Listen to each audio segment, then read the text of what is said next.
Hey guys, welcome back to my channel. So today I have another family involved true crime video for you guys. And if you've not seen one of these, it's basically where I include interview clips of a victim's family member in the video because I truly think they can tell their story a lot better than I can. When I do have an opportunity to have a family member on this channel, I think it's really important because it makes it so much more real. I know a lot of you guys watch true crime videos for entertainment, but these stories are real people's lives. You know, it just doesn't end after the video ends for them. When people lose a family member to a violent crime, it changes their life completely. My name is Carrieri, and I'm fighting for justice for my twin sister, my identical twin, Jody LeCornu. Now, if you are a twin yourself, I'm sure you can understand the incredible bond that there is in a twin relationship. Jenny losing her twin sister has completely derailed her life, created so much anxiety and depression for her, and she struggles with it daily to this day, even though it's been a long time since this happened. I'll warn you before we even get into this though, that this case is frustrating, there's not a lot of answers, there's not a lot to work with. But I think it's still important to share these stories and that we don't forget about people who have been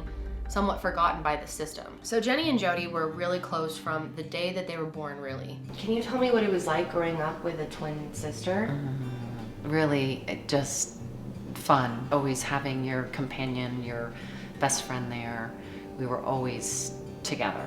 I feel like we were one person. She was definitely more the outgoing one. I was very shy, and I don't know if you've heard me say they call me Jenny the Wimp, my family. Yeah, because I was just very just quiet, and she was more out there, and definitely I felt more confident with her, my other half.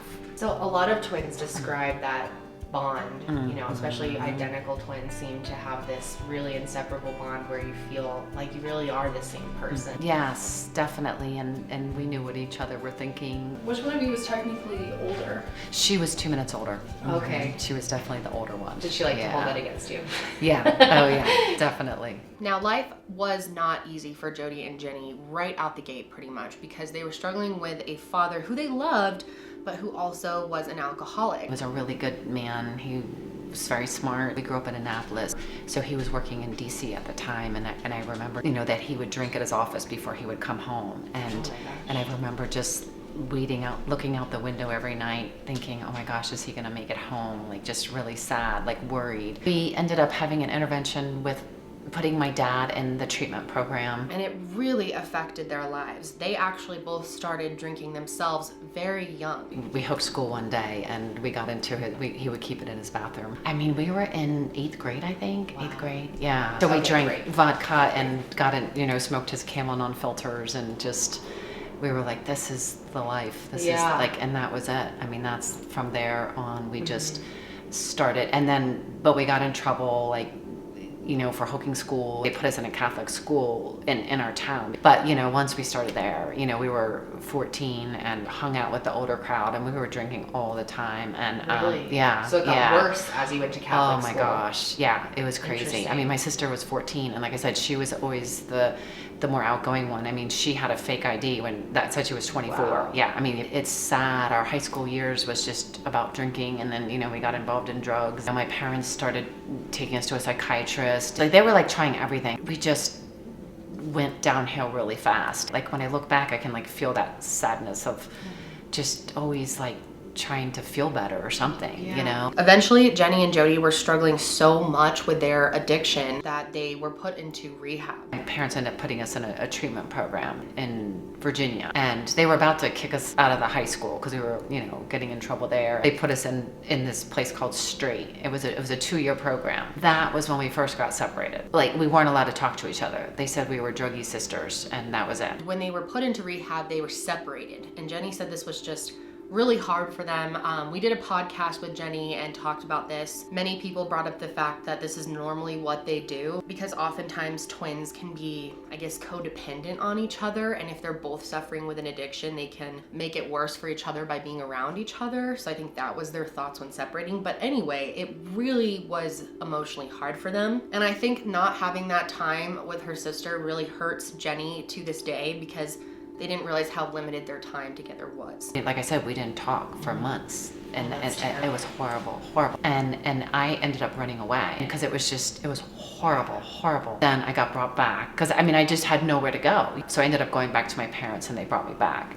And then Jody ran away in October, which was our birthday. The program really, at the end, like, it helped me to turn my life around. But it's crazy because when I ran away, I ended up, there's this place in Maryland called Ocean City. So I ended up there. She ended up in Baltimore and she was 18, so my parents didn't bring her back. And that's when she met her boyfriend who she was with when she died. Her boyfriend was named Steve. She was a college student and she was attending Towson University and she was studying geriatrics. She started drinking again when she got out. But tell me about Steve, because you still talk to Steve today.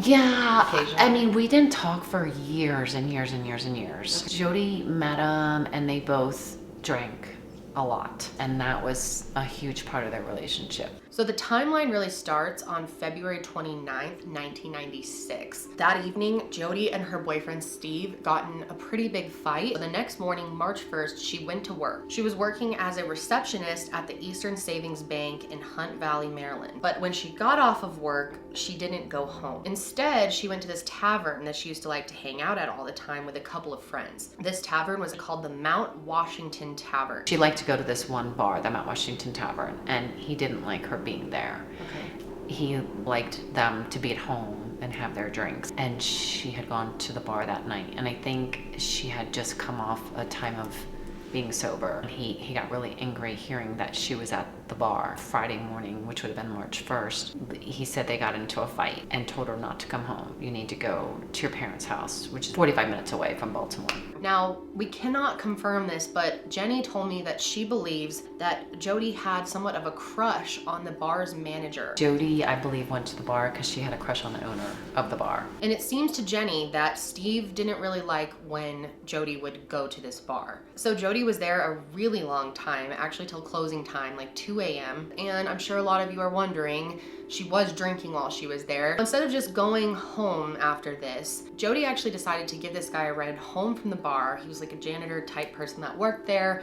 And apparently the bar manager, the one that she may have had a crush on, told her to take him home. Not that she wouldn't do anything for anybody, but just late at night, that was odd, I thought. I'm not sure who asked her to take him home. So she took him home, and it was snowing that night. And that was another thing. Like, she wouldn't have driven in the snow. She was just afraid of everything. I mean, just everything that night was out of character for her. Then after this, Jody went to an ATM. She got out some cash and then took that cash to the liquor store and bought a 6-pack of beer. She then went to this parking lot in front of the Drumcastle Government Center. It was around 3 a.m. and she started just making phone calls and hanging out, drinking beer in her car. Do you think it's possible she was looking for drugs?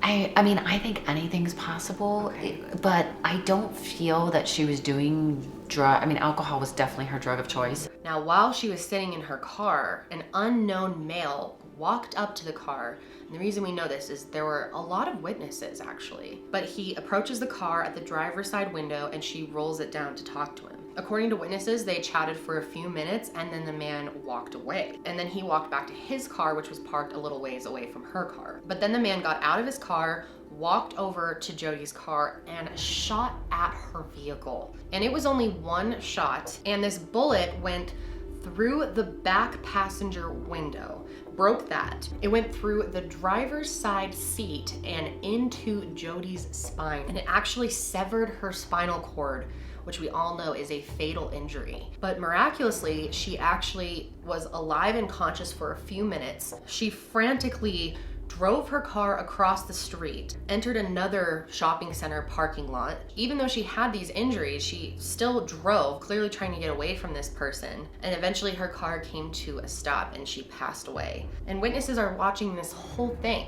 They reported seeing this man in a white BMW follow Jody from the parking lot where he had shot her over to the other parking lot where she had tried to escape to. He parked over near where her car stopped, got out of his car, walked over to the driver's side window, reached in and put the car in park, and then took something out of the car and we still don't know what it was to this day. At 3:41 a.m., an employee from the local Giant grocery store, which was open 24/7, called 911. Police came and took witness statements. Witnesses described the suspect as an African-American man who was between 5 foot 10 inches tall and 6 foot 1, weighing somewhere between 200 and 220 pounds. He was described as wearing a green fatigue-style coat, and this person would now be in his 50s. Now, I'd love to show you a composite sketch, but the Baltimore police never put one together. Imagine how frustrating this would be as a family member to have a description, to have multiple witnesses describe this person, and they just decide to not make a composite sketch. Just unbelievable to me. And I asked him, like, why would you not do that? I mean, they said they had 6 witnesses. Jenny actually thinks that Jody must have known this guy because she said that there's no way she would roll down her window for a stranger. Jenny describes her sister as being a very anxious person, very worried about everything, always taking precautions,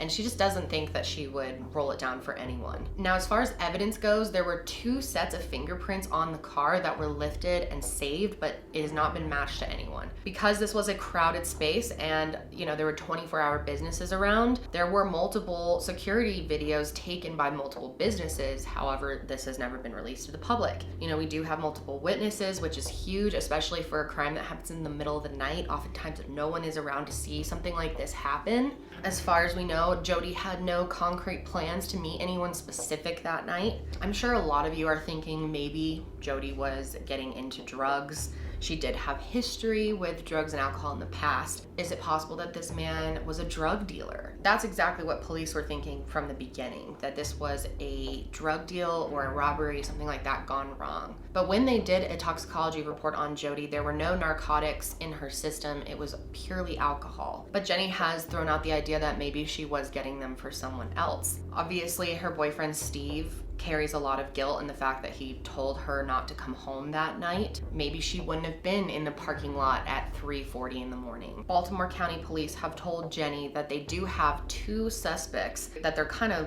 looking into and have given polygraph tests, but really won't give Jenny any information. Now, when all of this happened, Jenny was beside herself. The amount of pain that this has caused her, losing her sister and not knowing who did it, is just insurmountable. I was just in shock. Everything is such a blur. It's like my body, everything shut down. I couldn't deal with it. For years, it was like anytime I try to think about it, I feel like my whole body would just freak out. I was like, I can't deal with this. I can't process this. I can't understand this. I can't feel this. And I could not be alone, not even for a second. Jody was my twin sister and my best friend. And I loved her more than anything in this world. For a long time, Jenny did not have anything to do with the investigation. She wasn't working with the police. She tried to stay out of all of that because it was so upsetting. And her father was really the one who was kind of spearheading the investigation as far as keeping the police on track. He became a prosecutor, a state's attorney, so he prosecuted drug and violent crime. So locally in Annapolis. I was not involved whatsoever in the investigation. I just assumed, my dad was this prosecutor and was the one dealing with the police. You think the police are doing their job and everything that's supposed to be done. You don't question anything, and I don't think that my dad did. But then Jenny's father passed away in 2007, and she felt like she needed to kind of take over. And at that point, she said she realized that a lot of things weren't being done, and she started having a lot of issues with the Baltimore County Police. When I started reaching out to the detective and talking to him, and right away, things haven't moved along here. Her case hasn't been properly investigated.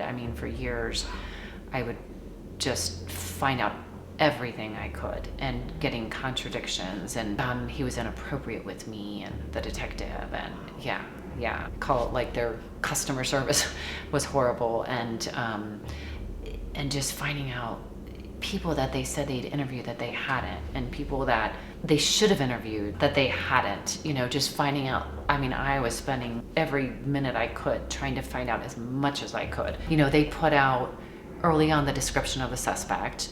They didn't even put out the picture of the vehicle until 20 years later. And I'd ask the detective, I'd say, you know, they tell me they have these 2 suspects.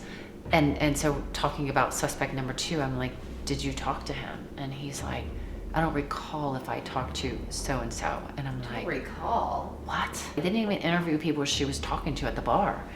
I'm like, what else have they missed? For years, I've been fighting to put a new detective on the case to get a fresh set of eyes. They won't do it. I mean, it's just, it's maddening. I feel a lot that I'm the criminal, really. They've made you out to feel like you're doing something wrong. You're bothering them. Yeah. In August of 2016, Jenny actually put in a formal request to get some of Jody's records, and she was denied. I mean, we couldn't even see still the original police report, which is public record. They won't even give my family the crime scene photos, which they gave to People magazine. Like, they won't give us anything. They would tell us, they said, there's nothing else we can do. Like, her case is sitting in a closet. So, but then when I filed the Maryland Public Information Act, they said it's under, like, her case is, it's an open investigation. So Jenny ended up pushing a lawsuit against them to fight back, but eventually she dropped the suit. Are they hiding something, protecting somebody? There's never been one person in all this time that said, oh yeah, this case sounds legit, you know? I mean, it's so that's my theory, is that there's something not right. There's something. Police are involved or covering. Yeah, absolutely. I mean, and the fact that they're just stonewalling us so bad. It's you know, like going to the governor's office. I've been to the governor's office. I've gone to the county executive, and they sit there and look me in the eye, and they're like, yeah, we're gonna help you. And then nothing.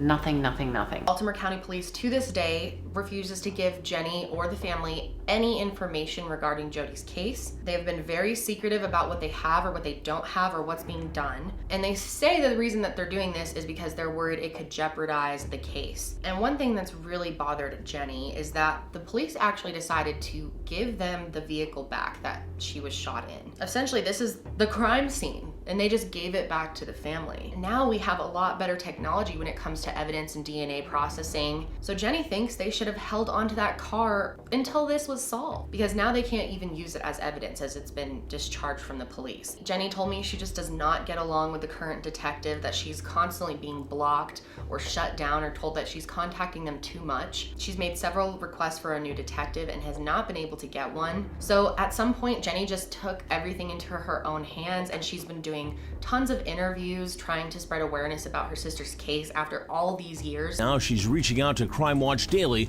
to help catch her sister's killer. It doesn't make sense. The whole night was very out of character for her. She's the identical twin sister of Jody LeCornu. Welcome today, Jenny. Thanks for joining me today. Thank you. I mean, she was terrified of everything. She was actually afraid to live in Baltimore. We were together our whole lives. I mean, we were inseparable. Shared everything. We shared the same room, the same classes, the same friends. Why are you ignoring me, Scott? She has also created her own tip line so that people can send tips directly to her and they're not going to be hidden from her by police. Her tip line is 4110-200-6284. They're also offering a $100,000 reward. But obviously Jenny needs help. She's fighting an uphill battle here to find out what happened to her sister, and I just really empathize with her. That pain has got to be so difficult to carry every single day. One thing that she has been trying to do that's been incredibly important to her is putting up billboards in the area to remind the local people of her sister's case and put pressure on the police to continue investigating. Happening today, a billboard is going up along York Road in North Baltimore in an effort by a woman to find the person who killed her twin sister 22 years ago. You can see that the crew just arrived here maybe 10 minutes ago, and they took down the old Planet Fitness sign, and now they're putting up the sign that Jody LeCornu looking for her murderer. This was put up by her sister Jenny Carrieri more than 20 years after Jody's murder. This story has been well publicized. Jenny Carrieri is determined to find her sister's killer after 22 years. Her twin sister was shot and killed along York Road, and now she's putting up a billboard hoping to find out who did this. Now, Jody LeCornu was sitting in her car in a shopping center along York Road when someone shot her in the back. And she was able to drive across the street, but she died there. I just feel that there's people that know something. But these billboards are expensive. So she does have a GoFundMe strictly for the billboards. I will link it below. If you guys can spare even $1, $5, it would mean the world to her. I know this case is frustrating and there's not a lot to work with, but it doesn't make it any less important than anyone else's unsolved case. We did a very casual interview with Jenny on our podcast. I will link it below if you have not seen it. And like they gave the car back to my parents early on, but my parents didn't want the car because it was just too upsetting. So they just gave it back to the dealership, but they gave it back to my parents really early on with the fingerprinting kit in the car. I will also link Jenny's social media below, as having support from people online has been a huge help for her. I would love to see this case be solved one day. I know it would just be life-changing for Jenny. I can't even wrap my head around losing my sister, but a twin, someone who you've done everything with and shared clothes with, and just you're basically one person. Losing that person is so devastating, and that's why my heart just truly goes out to Jenny. Please leave only encouraging words in the comment section below, and I want to let Jenny kind of finish this video off. I still feel like I haven't 100% dealt with her death. I mean, it's just like, I just do everything I can not to think about it, you know? I'm never giving up on you. I'm never giving up on you, yeah. That's amazing. Never giving up. It's killing me, and I just, but it's like I can't stop. I won't stop. I'll fight as long as I'm upright and breathing.